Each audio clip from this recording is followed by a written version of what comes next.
کارگردان اسماعیل جونش.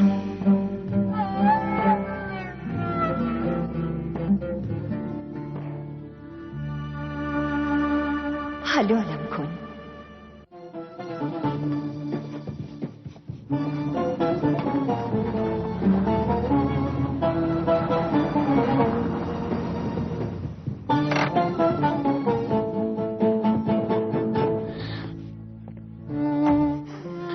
میخواستم بیام بیمارستان، اینجا دیدمت. میخوام برای همه چی ازت تشکر کنم، برای اینکه بهم اعتماد کردی، برای عفه، برای جسارتت. ممنونم.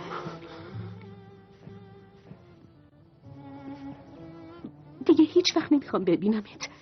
از جلوی چشام دور شو.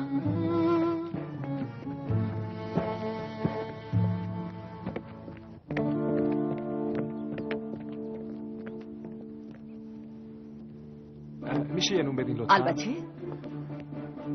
بفرمایید. خسته نباشی. ممنون ملک خانم. اما ابراهیم چشاتو ببند. حالا باز کن. بگو تو کدوم دستمه؟ تو اینه. نفهمیدی؟ ای بابا مادرجون چرا وایسادین؟ بشینی. نفهمیدی؟ معامله چشاتو ببند. حالا باز کن. بگو ببینم کدوم دستمه؟ تو اینه. نفهمیدی؟ حالا یه دفعه دیگه چشاتو ببند. باشه. بیا. حالا باز کن.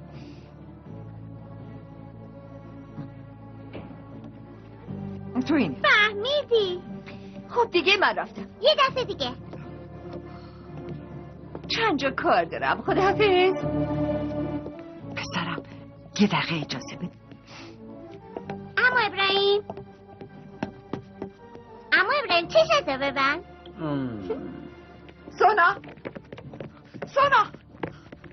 سونا عجله دارم ملک خانم. دخترم یه دقیقه صبر کن.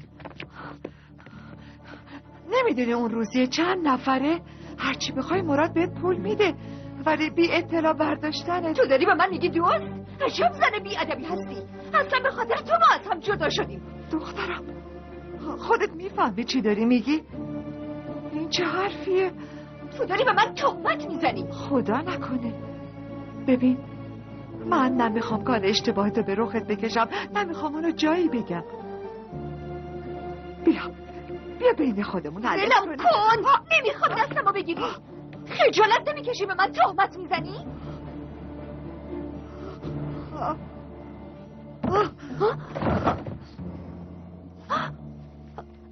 ملک خانم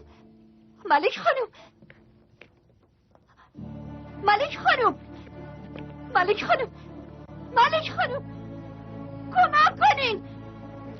یکی بیاد کمک.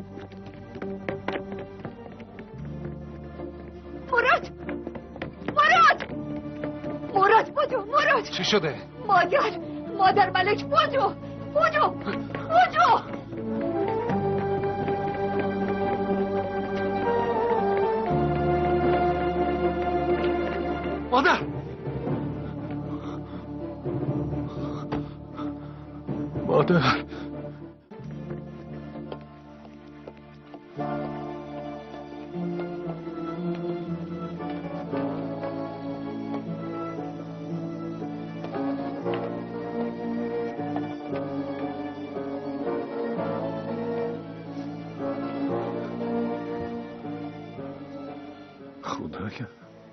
خودت کمکمون کن. مادر من رو بهم برگردون. خدا ناراحت نشو عمو مراد. ملک ما رو تنها نمیذاره.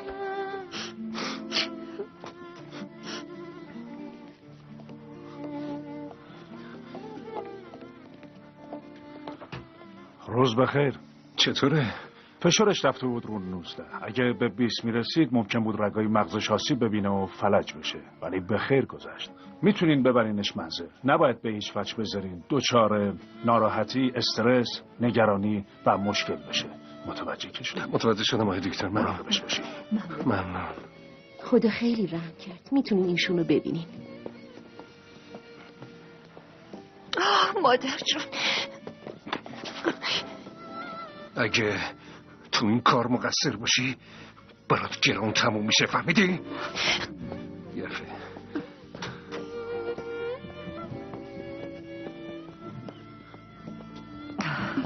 مادر جون ما رو ترسوندین که چیزی نمیشه، برای اینکه خدا ما رو دوست داره. مگه نه ماما ملک؟ البته پسر باهوشم، هر کی خدا رو دوست داشته باشه خدا همونو دوست داره. مگه نه عزیزم؟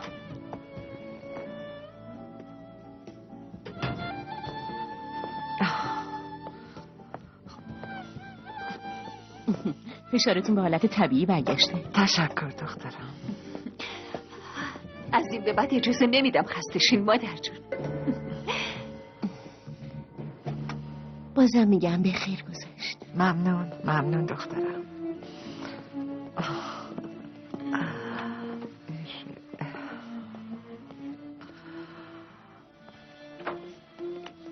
مروه چی شده؟ کار اشتباهی کردم؟ دیگه نمیخوام ببینمت. دوباره چی شده؟ چه اشتباهی کردم؟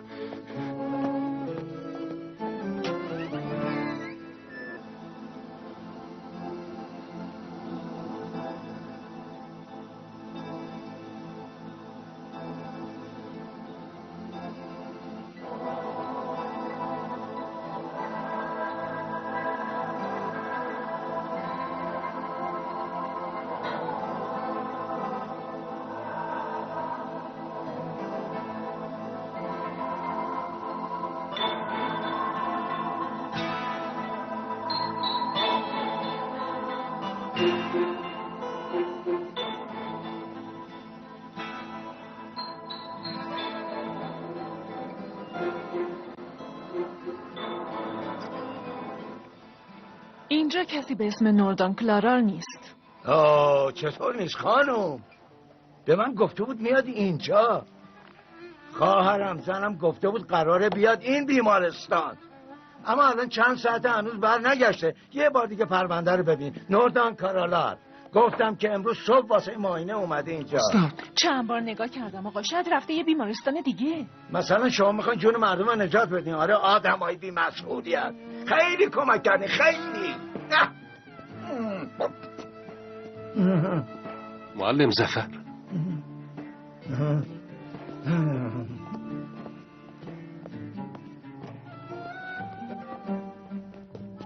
عمو مراد ماما ملک کارت داره. مادر جون التماس میکنم چیزی به مراد نگین. اگه بفهمه دیگه منو نمیبخشه. هرچی بگین گوش میکنم. این کارا چیه دخترم؟ بلند شو. باید اون پولا رو بذاری سر جاش. چه خبر است سونا؟ بیچاره شدم. مادر جون کاش به جای شما من الان بستری بودم. مادر جون دروغ میگی. چرا باید دروغ بگم؟ بی تربیت. خودم شنیدم چی گفتی. مادر شما 2 ساعت دیگه باید اینجا استراحت کنید. منم میرم کارهای مدرسه افر رو انجام بدم. آخ جون میرم مدرسه؟ البته که میری. آخ جون عمو مراد عزیزم. جان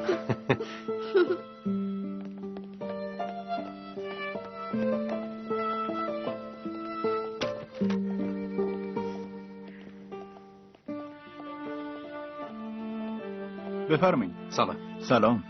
مدارک لازم برای ثبت نام آوردم. مدارک کامله.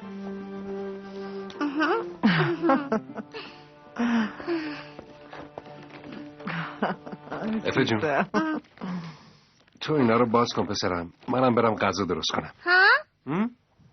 مثل غذای ماما ملک که نمیشه، اما بالاخره یه چیزی باید بخوریم دیگه.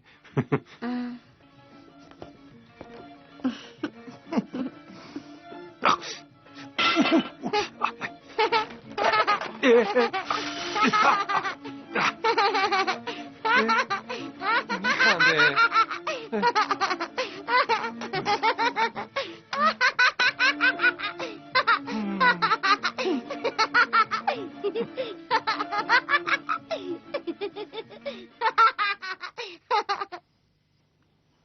خب سوپمونم آماده شد. خوشگله عمو مراد. اسمتم که روی یقه رو پوشت بدوزن دیگه خیلی خوشگل تر میشی. خیلی خوشتیب شدی افه. داره بهت حسودیم میشه. حالا بیا بشین اینجا. بیا. بفرمایید. دستت درد نکنه پسرم. امروز آقا ظفر معلممو دیدم. آقا ظفر معلم راهنمایی تو؟ منو نشناخت. خب معلومه چند سال گذشته. مادر اگه اجازه بدی میخوام برم جایی. مگه قرار نبود دفترمو جلد کنی؟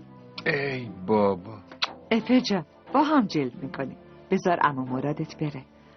هرچه زودتر بار روی شونه هاشو سبک کنه راحت تر میخوابه. خب میتونی معلمتو پیدا کنی؟ امیدوارم هنوز تو خونه سابقش باشه، میرم ببینم. یعنی به معلمت هم بد کردی عمو مراد؟ بد کردم افه جون، خیلی بد. اما من به کسی بد نمیکنم. تو بچه خوبی هستی افه، ولی من تازه دارم یاد میگیرم خوب باشم.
میدونی چیزی که دزدیدی برام چقدر با ارزش بود؟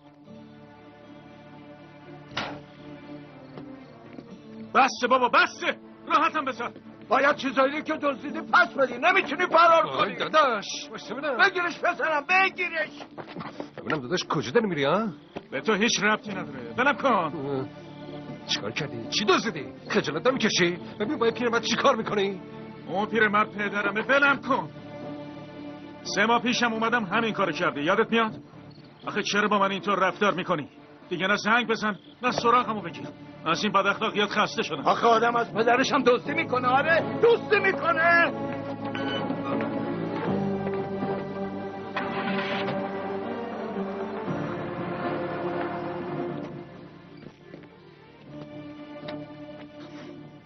جوون چهرت خیلی به نظرم آشناست. آخه معلم من مرادیال نیزم.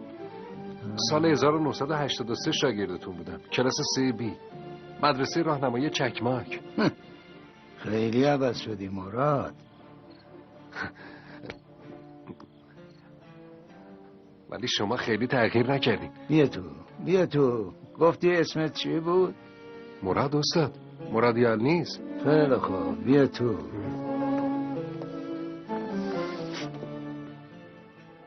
اینا منو خام گیر آوردن. بذار مادرشون بیاد ببینم بازم این کارا رو میکنن. همسرتون چطورن؟ خوبن؟ نوردان خانم دیگه درسته؟ آره نوردان. یکم مشکل قلبی داره ولی خدا رو شکر خوبه. امروز رفته دیدن خانواده‌اش تو امراهور. امراهور یادم ما رو اونجا برده بودیم پیکنیک، خیلی جای قشنگی بود. قرار فردا برم دنبالش. خب تعریف کن ببینم.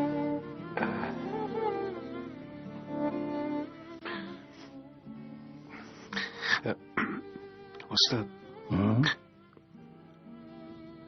وقتی شاگردتون بودم یه بار سر امتحان علوم تقلب کردم، شما هم تقلبمو گرفتیم، بعدش تنبیه هم کردیم.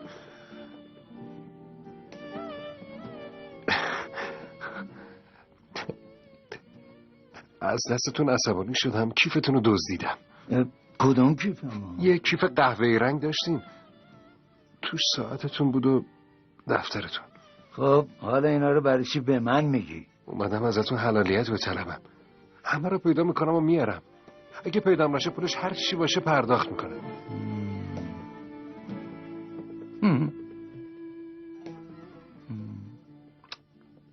ای بابا، گذشته. میخوای حلالت کنم؟ حلالت کردم. ممنونم استاد. خیلی ممنون.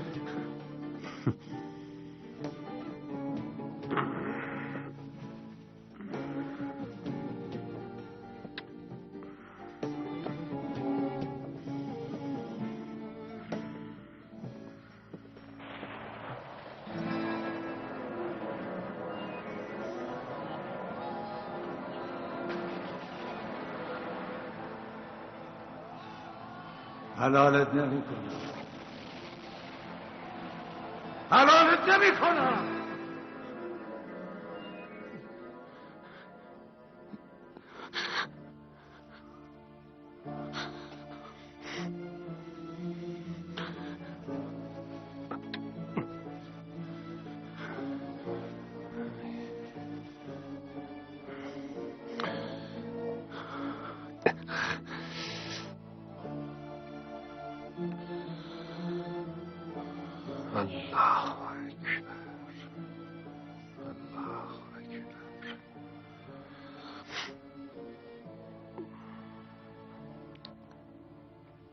ای خدایی که درای بسته رو باز میکنی. غرق در گناهم. کمکم کن ای خدا. جز تو کسی رو ندارم. خواهش میکنم مشکلمو حل کن. درا رو برون باز کن. منو از این گرداب نجات بده. آمین.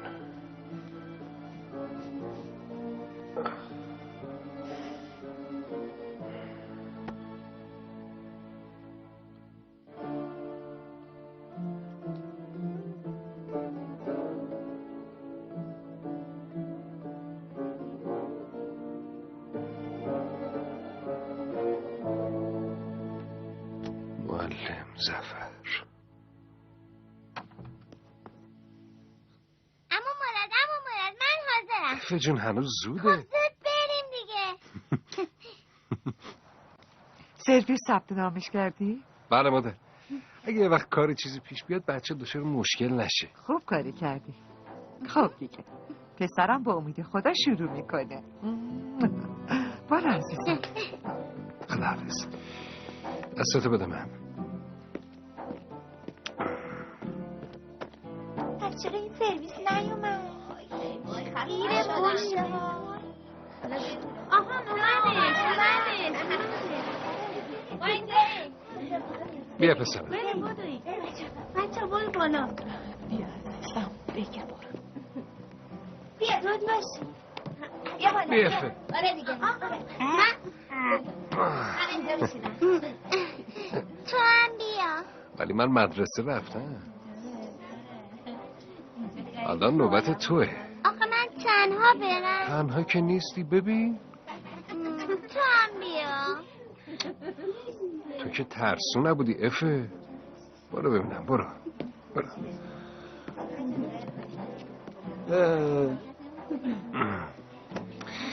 تو دیگه کی هستی؟ مرد گنده خجالت نمیکشی جای بچه ها رو استاد میگیری؟ من مرادم نشناختین؟ مرادیال نیست. پیاده شو. گفتم پیاده شو. شما هم بشینی سر جاتون. دیدی به خاطر تو دعوام کرد. پیاده شو دیگه. باشه استاد. باید دنبال همسرم هم برم. دیر برسم خیلی معطل میشه.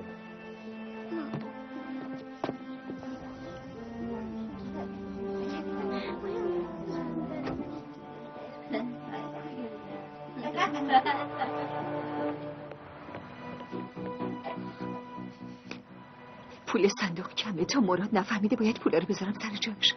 زود باش سونا، زود باش تا دیر نشده پولا رو برگردون. چه کارا که نمی کنی سونا. سلام. خوش اومدی دخترم. حالت چطوره؟ میخواستیم چطور باشم؟ مادر ملک رو بردیم خونه. منم آقا ابراهیم یه بویی میاد. نکنه نونا سوخته؟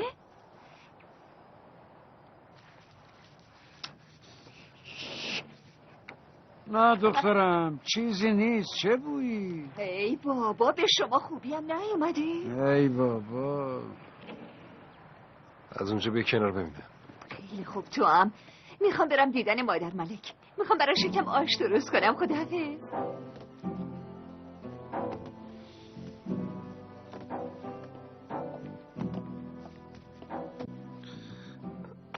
سی تاست. با اونا میشه 150. باش آقا اصل حساب میکنیم. قابلی نداره.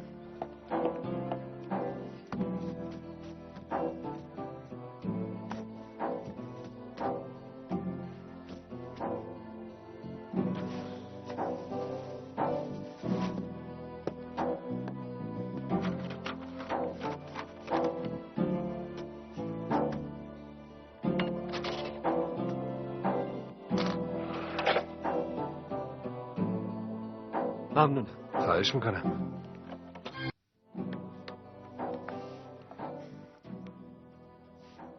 خدا رو شکر کاربار خوبه مگه نه اوستا؟ گفتم که آدم خوشقلب روزی خوبی داره.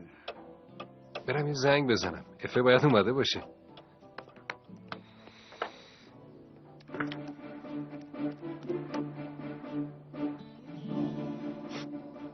الو سلام. چطوری مادر؟ افه اومده؟ نیومده؟ خداحافظ.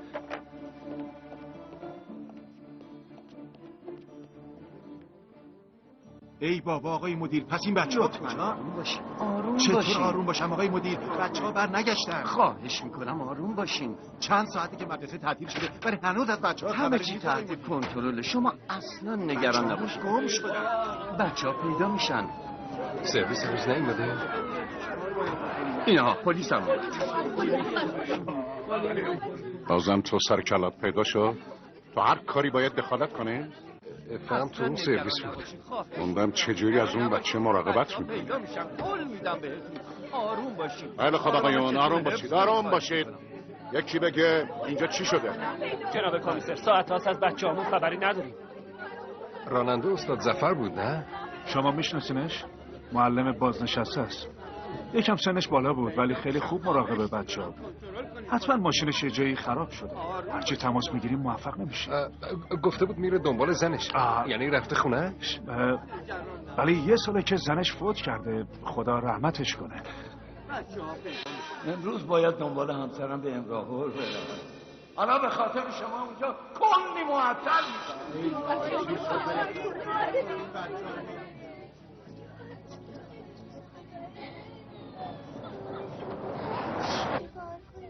کجا میری؟ آخه اینجا کجا؟ ای بابا اینجا کجاست؟ کجا میبری؟ خیلی سرده. اما مزفر کجا میریم؟ میریم دنبال همسرم. هنوز برگردیم خونه. صبر کنیم ببینم حواسمو پرت نکنیم. آنچه نمیگه.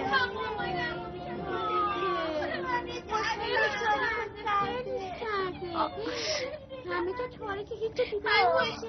من میخوام برگردم خونمون. من مامانم میخوام. میخوام برم خونمون. مامانم میخوام برگردم خونمون. قیباننده. اما زفر کجا داریم؟ کجا میریم بس شده دیگه بابا. همه تون پیاده شین ببینم. سرم گیج رفت. اصلا یادم رفت چی کار میخواستم بکنم. پیاده شین سریع. زود باشین پیاده شین ببینم.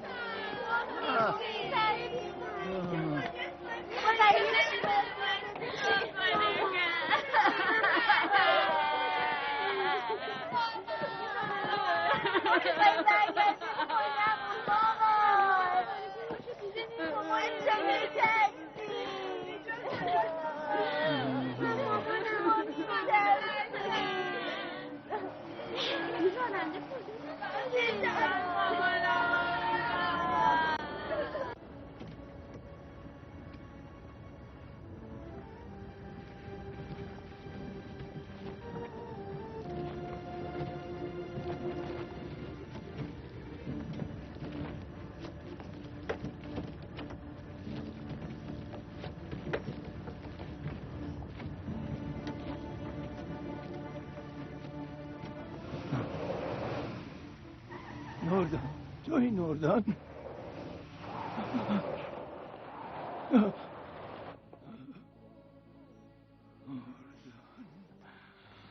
چطور نفهمیدی رفتارش عجیب غریب بود؟ یا فراموشی داره یا زده به سرش. به پسرش هم حمله کرد. عقلت کار نمیکنه. خیلی خنگی احمق.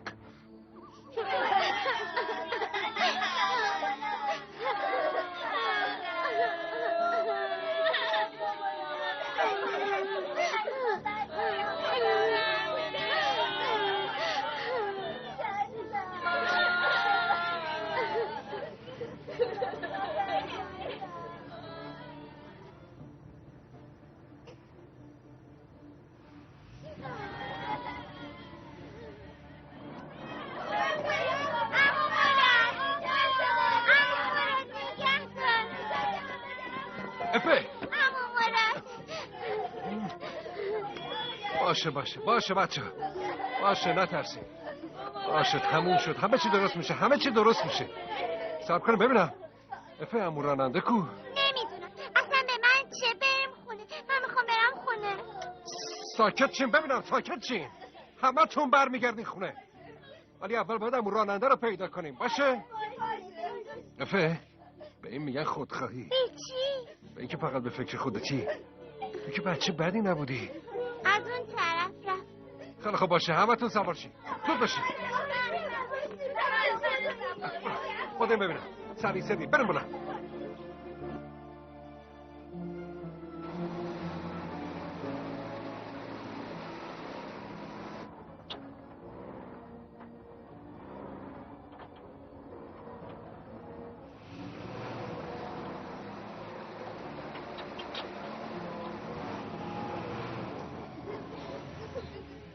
هیچ کس از ماشین پیاده نشه. چشمم.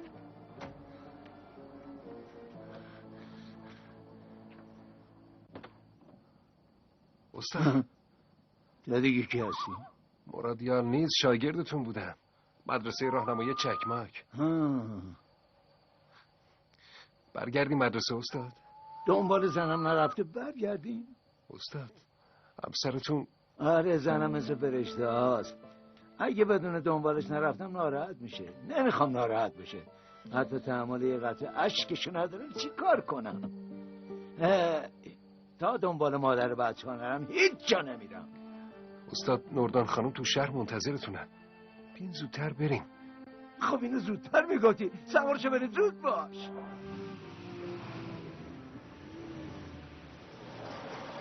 دیدین بالاخره امیدشون شد. گفتم بهتون که پیداشون میشه. نگران نباشین. اونهاش اومدن. اینم بچه هاتون.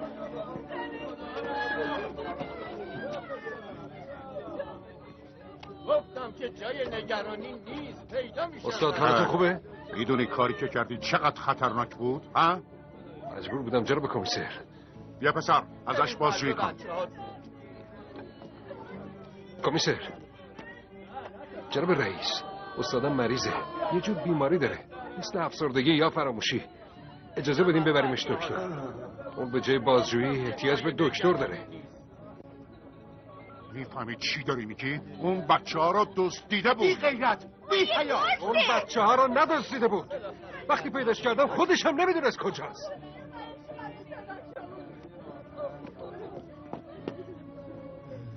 استاد تو دیگه کی هستی؟ مراد شاگردتون استاد. مرادیار نیست 241. میشه با ما تشریف بیاریم بیمارستان؟ میریم دنبال نوردان. زنم کجاست؟ کجا رفته؟ نوردان دیگه کیه؟ همسر استاد ظفر جناب کمیسر. سال پیش عمرشو داد به شما.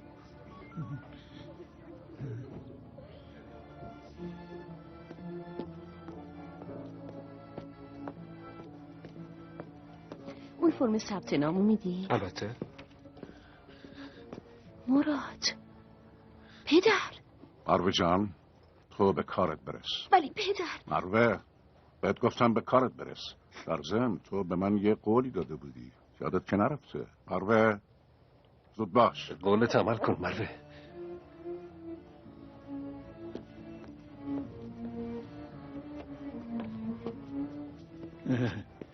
نوردان کجاست؟ تو این بیمارستانه؟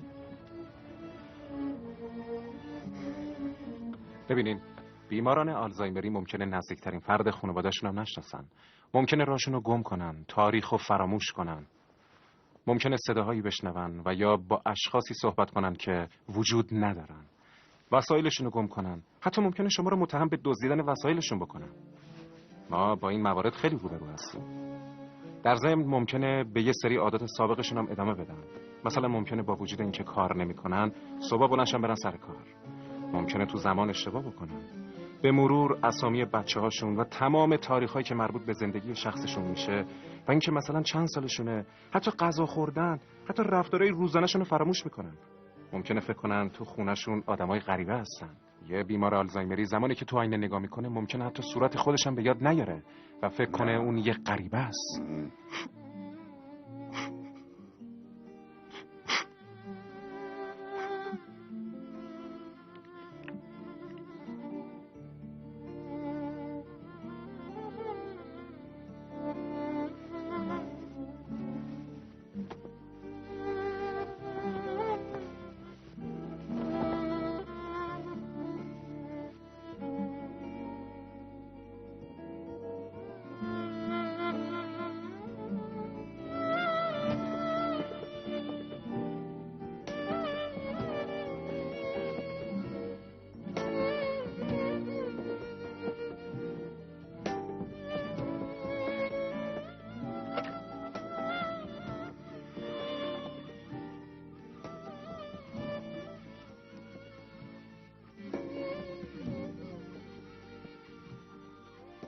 مادر سلام. من امشب نمیام.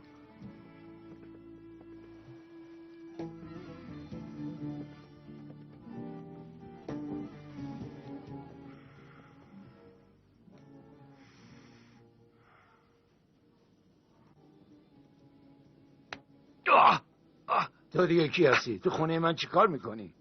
من مراد 241 استاد. مراد یال نیست. چی میخوای؟ میخوام حلالم کنی جناب استاد، ولی نمیدونم چی کار باید بکنم. بچه ها کجان؟ زنگ بزن بیان. امروز مادرشون میاد. زود باش برو.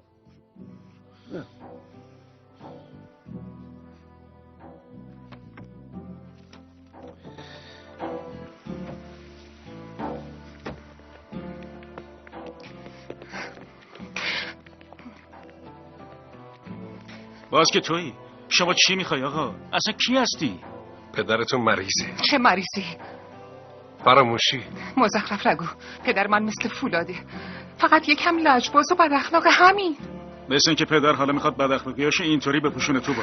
بس کنید دیگه. آدمی که تا دیروز چیزیش نبود یه دفعه مریض شد. مثل اینکه زیاد با پدرتون صحبت نمی‌کنیم. با بد اخلاقیاش جون به لبمون کرده، چیکار باید بکنیم؟ هر وقت میام داده بیداد ما هم دیگه نمیایم. مادرتون پارسال فوت کرده. تسلیت میگم. حالا متوجه میشین.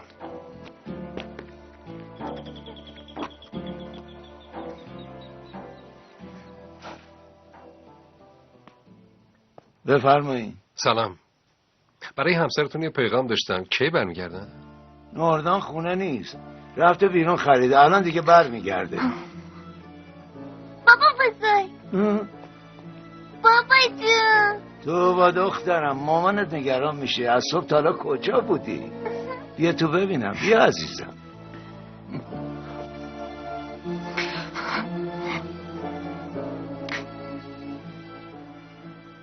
اسم این چیه؟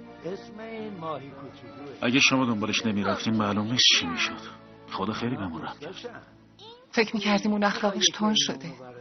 من دیشب بی خودی باش درگیر شدم. فکر کردیم دیگه نمیخواد بیایم اینجا، در حالی که از بیماریش بوده. حالا چی کار کنیم؟ بیمارستان بستریش بکنی؟ با بستری کردن تو بیمارستان در حقش بد. دکتر گفت مهمترین وظیفه به عهده نزدیکانشه. این خیلی مهمه که اون تنها نمونه و به زندگی و خاطراتش وابسته باشه. این بیماری اینقدر پیشرفت کرده و ما متوجه نشدیم. از دست خودم خیلی عصبانی‌ام. متوجه هم میشدین کاری نمیتونستیم بکنیم. مهم رفتارتون بعد از اینه. اگه مادرم زنده بود خیلی خوب بهش میرسید. هر طوری هم که میشد بهش محبت میکرد. شما هم همین کارو بکنید. مطمئنم هیچ وقت تنهاش نمیذارید. وظیفمون هر چی باشه انجام میدیم. اگه شما نبودین خیلی قشنگ شنا میکنه. پس اومدین تا جبران خطایی که تو بچگی ازتون سر زده بکنین. اونی که میگین خطای بچگونه حقه یه بنده است، یه بار سنگین. زندگی با چنین باری سخته، ولی پدرم اینو هیچ وقت به یاد نمیاره. بالاخره یه روز یادش میاد.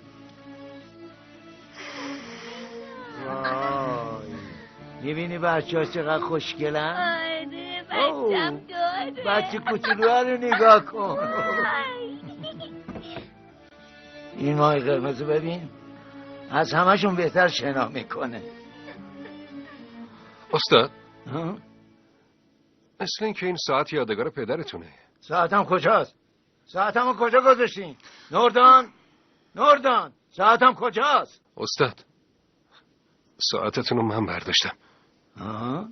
بهتره بگم دزدیدم. مهم نیست، اون ساعت رو برمیگردونم. اشتباهی کردم، منو ببخشین. برو ساعتم بیار ببینم چی میشه. نوردان کجایی؟ نوردان.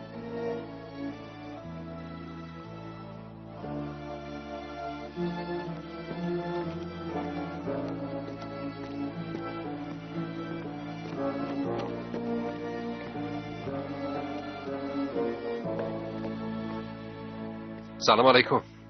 خسته نباشین. علیکم سلام. خوش اومدین، بفرمایید. ممنون. ببخشید اینجا قبلا یه نفر دیگه بود، یا آقای محسن. مغازه رو واگذار کردن؟ نه، آقایی که میگیم پدرمه. مثل اینکه خیلی وقت نیومدین. پدرم فوت کرده. تسلیت میگم. راستش یه چیزی بهشون فروخته بودم، میخواستم ببینم هست. به پدرم؟ کی؟ حدوداً 15-20 سال پیش. اوه، این که غیر ممکنه. چیزی که دیروزم فروختم نمیتونم پیدا کنم، چه برسه به 10-15 سال پیش.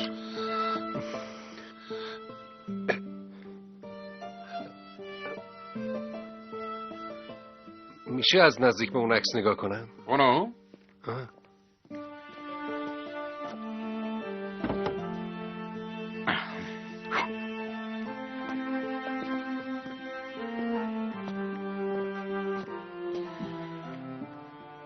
اینهاش همین ساعته. چی؟ ساعتی که به پدرتون فروختم همین ساعته. برای اون ساعت پدرم بود، اشتباه نمی‌کنی؟ این ساعت الان کجاست؟ هنوز دست شماست؟ راستش نمیدونم. اگه شما نمیگفتین اصلا یادم نمیافتاد. برای شاید مادرم بدونه.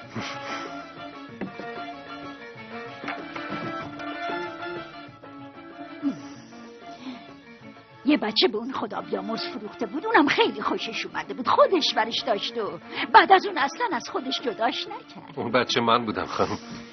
فکر میکردم نمیتونم پیداش کنم، ولی خدا رو شکر پیداش کردم. شکر. قسمت دیگه. برای چی دنبال این ساعت میگردی؟ میخوام برش گردونم به صاحبش. تو؟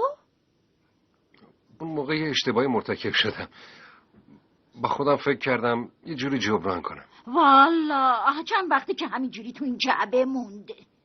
حالا که صاحبی داره نمیخوامش پسرم، بگیر. بگیرش، بله، ولی باید پولشو بدی. مگه پدرم به شما پول نداده بود؟ داده بود؟ بله شما درست میگین، پولش هرچی بشه میدم. 5000 لیره. 5000 لیره به شما میفروشم. چی میگی پسرم؟ تو دخالت نکن مادر، ارزشش همینه. حالا خود دانی آقا. پس من بعداً میام، الان اونقدر پول همراه نیست. خود دانی. خداحافظ. خیلی ممنون. خداحافظ. پسرم چی کار کردی؟ 5000 لیره چطوری جورش کنم؟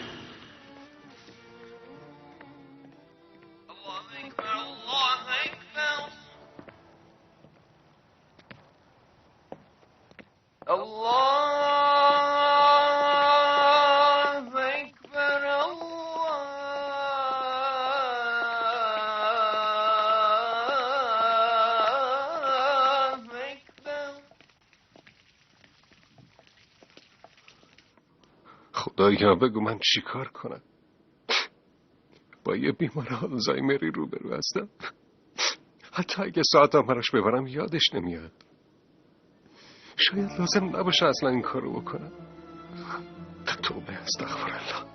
چقدر حرفای بی خود میزنم. ببین چجوری دارم از ادای دینم فرار میکنم.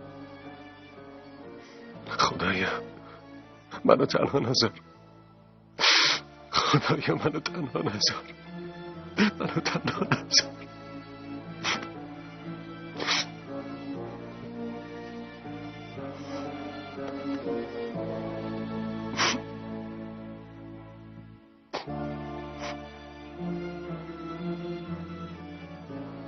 انشالله خیر پسرم. مشکلی پیش اومده؟ چیزی نیست برادر. چرا هست؟ حال عجیبی داری پسرم. فکر نکنم کسی بتونه کمکم کنه. این حرفا نزن. آخه برای چی اینقدر ناراحت و ناامیدی پسرم؟ حق بنده ای به گردنمه، ولی صاحب حق چیزی یادش نمیاد. اگرم یادش بیاد دوباره فراموش میکنه. موندم چیکار کنم؟ میتونم یه راه حلی پیش پات بذارم پسرم. هر انسانی که واقعا بخواد بدهشو پرداخت کنه حتما به اون کمک معنوی میشه. تا جایی که میدونم این بیمارا گاهی اوقات چیزایی یادشون میاد. اگه یادش نیامد چی؟ اون وقت به وارثش پرداخت میکنه. حقه و باید ادا بشه. اگه نشد و احیانا وارثی نداشت میتونی در راه خیر خرجش کنی. دیگه مجبور نیستم تو اون دنیا جواب پس بدم. بابت ادای حق اگه عذابی رو تحمل کرده باشه انشالله تو اون دنیا به حسابت گذاشته نخواهد. خدا از شما راضی باشه. خدا از تو هم راضی باشه پسر گلم.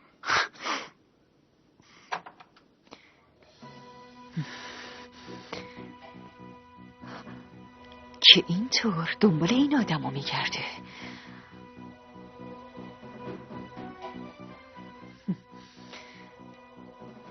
پس برای اینکه به اینا برسی به من کم توجهی میکنی آره مراد؟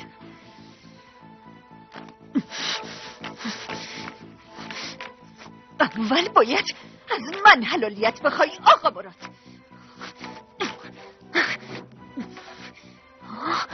حالا به مراد چی بگم؟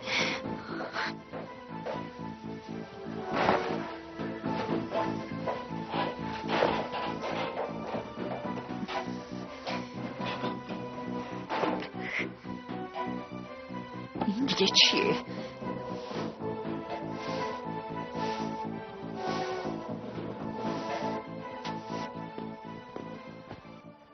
خسته نباشی مادر. ممنون پسرم. غیره؟ آره اون وسایل و دفترهای قدیمی رو یادته مادر؟ اونا کجا؟ نمیدونم، هر جا گذاشتی همونجا. حتما تو انباره. پس همونجاست دیگه نه؟ من اصلا دستشون نزدم. برو ببین. مادر جون اگه یه روز دیگه بیام اینجا مثل قصر میشه. گفته بودم حق نداره پاشا اینجا بذاره.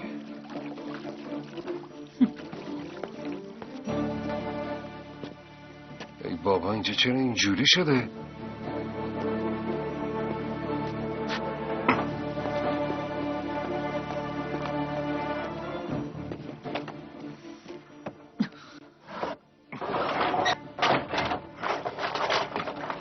اینجا گذاشته بودم. نیست. مادر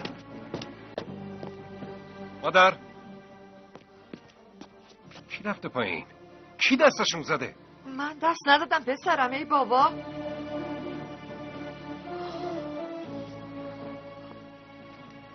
چیه؟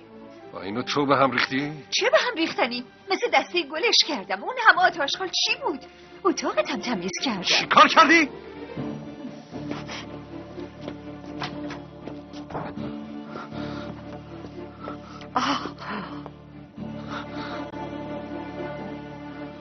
خدایا دارم دیوونه میشم.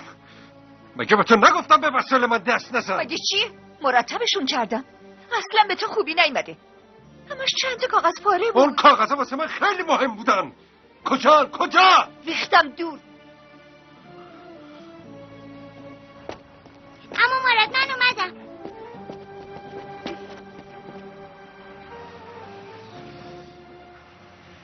تو مدرسه خیلی چیزای جدید یاد گرفتم. الان وقت این حرفا نیست.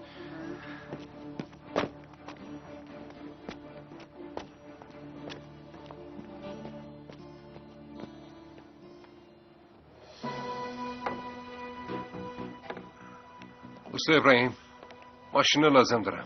خب میتونم ببرمش؟ ماشینم این بغل پارکه، فقط باید هولش بدیم راه بیفته. چرا؟ چی بگم والا راه نمیره. کجا میخوای بری؟ تو رو خدا برو کنار. ای بابا مگه من چیکار کردم؟ میخواستی چیکار کنی؟ چیکار کنی؟ ابراهیم قربون دستت میشه کمکم کنی؟ ماشین روشن نمیشه. بیا. حتما.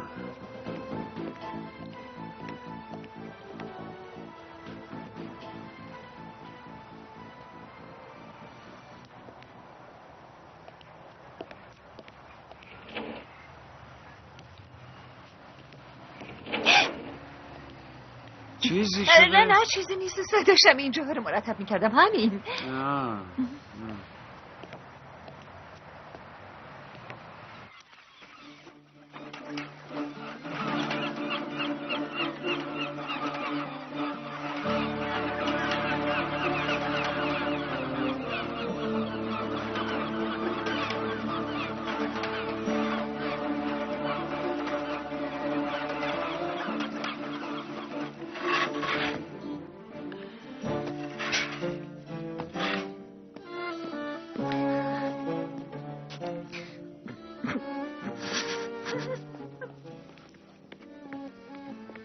چرا اونطوری نگاه میکردی؟ استاد ابراهیم شما دیگه چرا؟ من کاری ندارم، اما بگو ببینم خیال داری چی کار کنی؟ هر جا میرم کارم به بنبست میخوره. یه دفتر خاطرات بود میخواستم ببرم واسه صاحبش، سونا اونو انداخته دور. 5000 لیرم پول میخوام چون اونم ندارم دیگه. استاد اینا چیه؟ نمیدونم، صندوق دست خودته. نمیدونم. پولاییه که تو این مدت کار کردی رو هم جمع شده اگه کاسب اینطوری باشه حتما ورشکست میشیم. اوستا بهتر دنبال کار بکردی. خیلی خب من رفتم. خدا به همراهت پسر. 7 8 9 10 11 12 13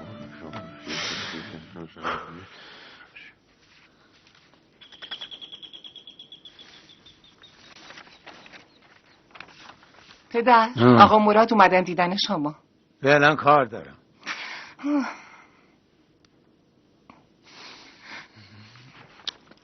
پدر چی کار داری میکنی؟ اوراق امتحان بچه ها رو تصحیح میکنم.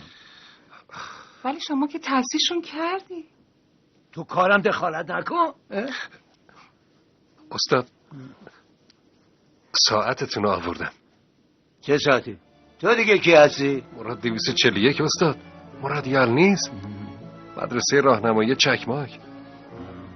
ساعتتون رو دزدیده بودم، حالا پسش آوردم. گفته بودین اگه پسش بیارم منو میبخشین، یادتونه؟ بده ببینم.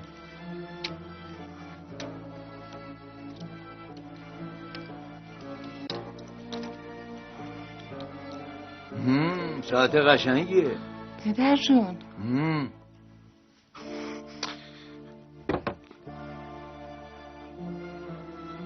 فکر کنم هدیه پدرتونه.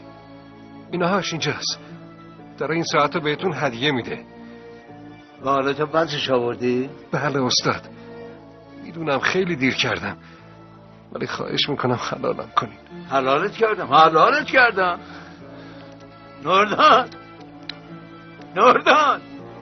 نوردان ساعتمو که گم کرده بودم پیدا کردم. بیا ببین اینجاست.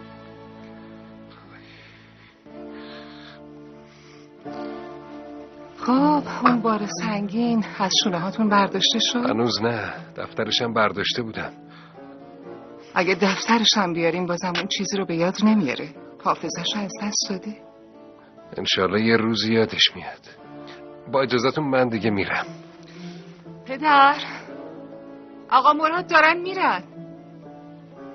استاد ظفر خدای من رفته.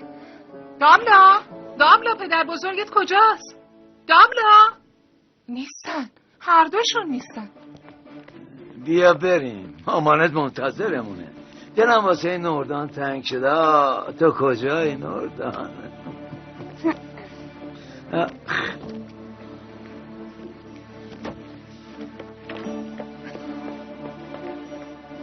چی شده؟ پدر نیست، رفته. داملارم با خودش برده. خیلی دور نشده، زود باشیم بیایم بریم. بیا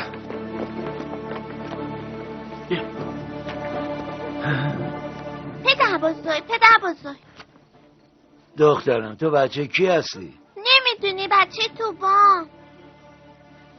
کیه؟ چی داری میگی؟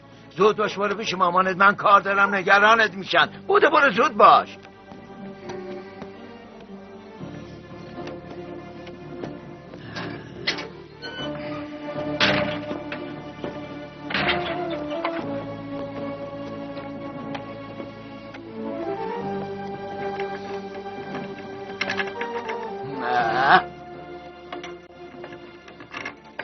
باز شد دیگه.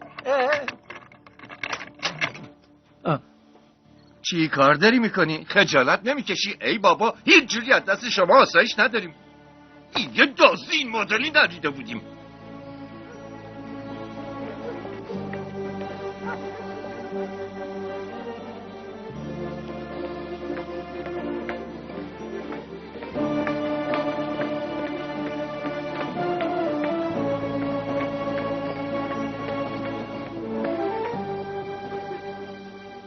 دامدا عزیزم چی شده؟ بیا مرد بیتا بگی خجالت نمیکشی دزدی میکنی؟ پدر بزرگت کجاست؟ خونه منه. کی گفته خونه تو؟ اینجا خونه منه. مرد که نه. صبر کن.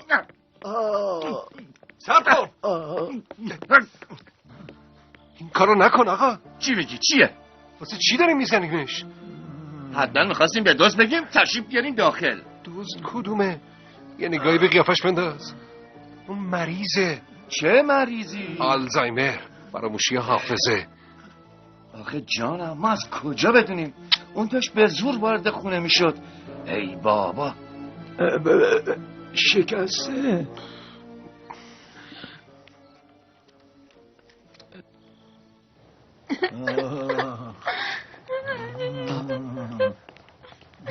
چی شده؟ زدن تو سرش. مریضه، آلزایمر داره. گریه نکن دخترم، گریه نکن. خب یکم صبر کن. الان مامان میاد. بیا بشین اینجا. چی شد؟ دخترم پدر دلمون ریخ. حالش خوبه؟ مشکلی داره خانم پرستار؟ نه ولی بیماری پدرتون که میدونین مگه نه؟ بله آقا مراد باعث شدم بفهمیم. بریم دیگه. بریم. زود باشیم. بریم خونه.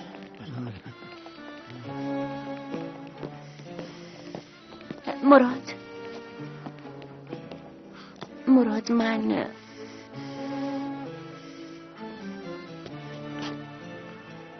به قولی که به پدرت دادی عمل کن.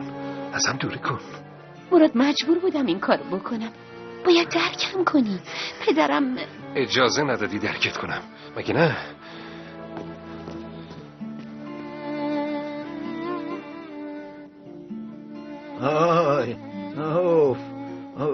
برم یه آبی به سر صورتم بزنم. آخ منم چای میذارم. آخ خدا صبرتون بده. مطمئنم اگه پدرم اینطوری نبود حتما حلالتون میکرد. هنوز من به پدرتون بدهکارم. ولکان حالا چی کار کنیم؟ امشب من میمونم، تو برو. تفلک داملم ترسیده. آره حسابی هم خسته شدی. خب دیگه شماها بریم. آقا مرادم الان میرم. تو کی هستی؟ از خونه برو بیرون. گفتم از خونه برو بیرون. برو دیگه. اون تو یکی هست.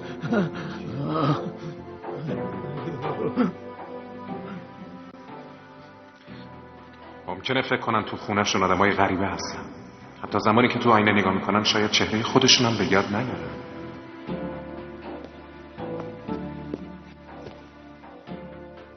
مادر حالت چطوره؟ خوش اومدی عزیزم. کجا بودی؟ خونه معلمم آقا ظفر. چه بیماری عجیبیه. همه بیماری ها سخته پسرم، ولی فراموشی بیشتر از خود آدم واسه اطرافیان زجر آوره. باید خیلی مراقب باشن. خدا به همشون صبر بده. انشالله. چطوره؟ راستش خیلی ناراحت بود. زود رفت خوابید. از مدرسه هم چیزی نگفت. ای بابا، اون که دوستش بره. میخواستی چیزی بگی پسرم؟ راستی داشتی صبح دنبال چی میگشتی؟ نپرس مادر، آدم ارزش خاطراتشون نمیدونه. به هر حال شب درازه. حالا که سونا برگه های منو ریخته دور، باید دوباره از اول بنویسمشون.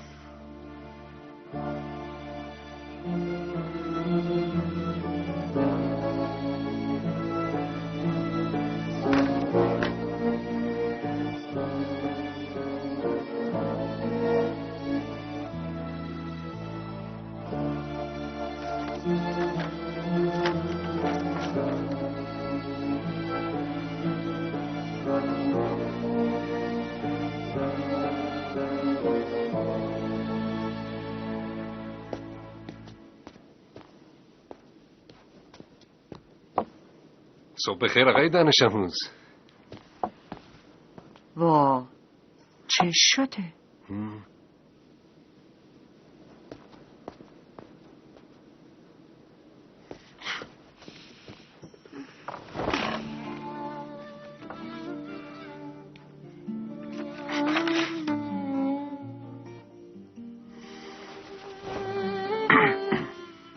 مثل این که با من قهری.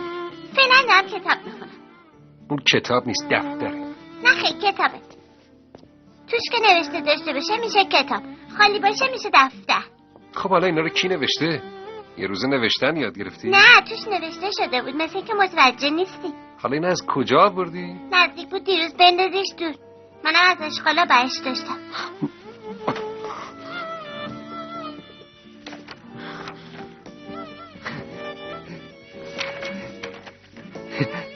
تو عاقل‌ترین، باهوش‌ترین، زیباترین، خوش‌تیپ‌ترین و بامزه‌ترین بچه دنیایی.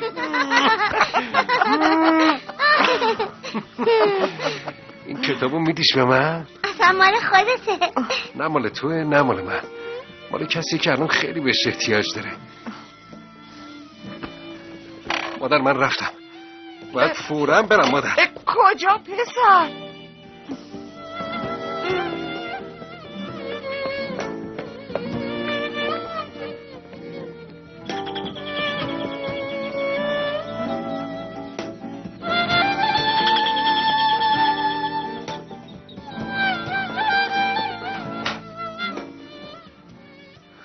اومدم خوشحالتون کنم. استاد ظفر نیستن؟ پدر با صبح بی خبر گذاشته رفته. از مدرسه سابقش تماس گرفتن، گفتن اونجاست. اونجا چی کار داره؟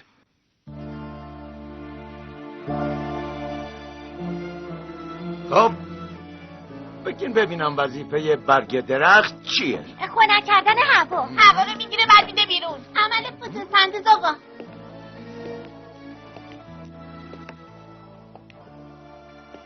خیلی خوب بچه‌ها، میدونین مهمترین وظیفه برگ چیه؟ اینه که تا زمانی که وقتش نشده از شاخه نیفته.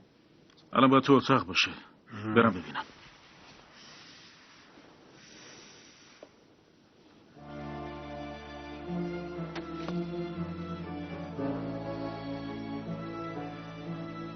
برای امروز بسه. سوال دیگه ندارین؟ خیلی خوب بودین ببینم. برید.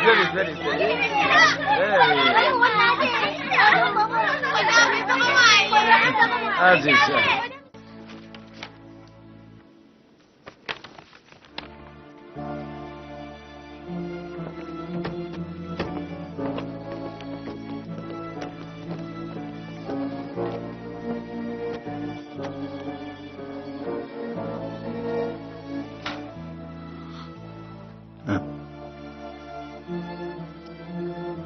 تو مراد 241 آقا معلم. مشقمو نوشتم، بفرمایید.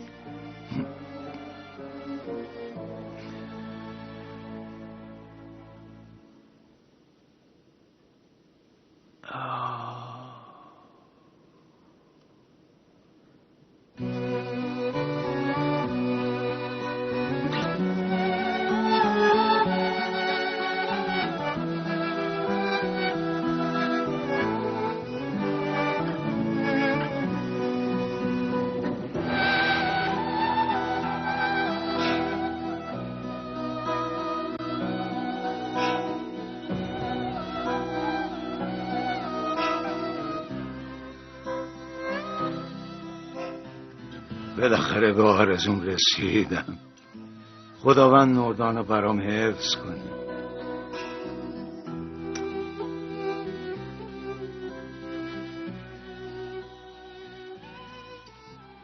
سال 72 اولین عکس پسرم توی همچین روزی به دنیا آمد.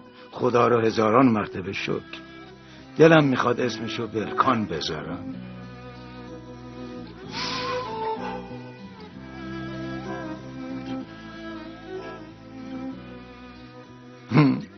روز تولد دخترم چه زود بزرگ میشن. یعنی میتونم نوه هامو ببینم. انشالله اونام کنار پدر مادرشون زندگی خوبی داشته باشن.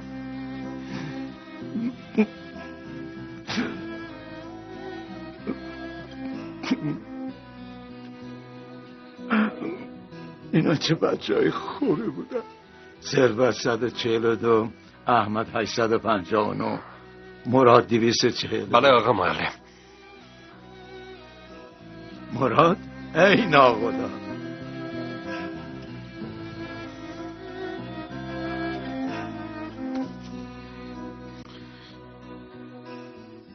پسرم اینا رو از کجا پیدا کردی؟ گمشون کرده بودم.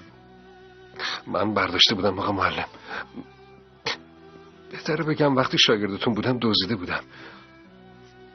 اومدم ازتون طلب حلالیت کنم. نمیتونم حقی رو که به گردنم دارین ادا کنم، ولی ممکنه حلالم کنین. تو تنبل بودی ولی بچه با وفایی هستی. حلالت کردم.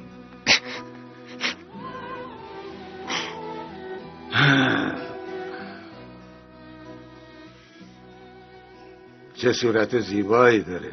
لبخندش بی‌نظیره. چشماش پرمعناست. بچه ها این خانم کیه؟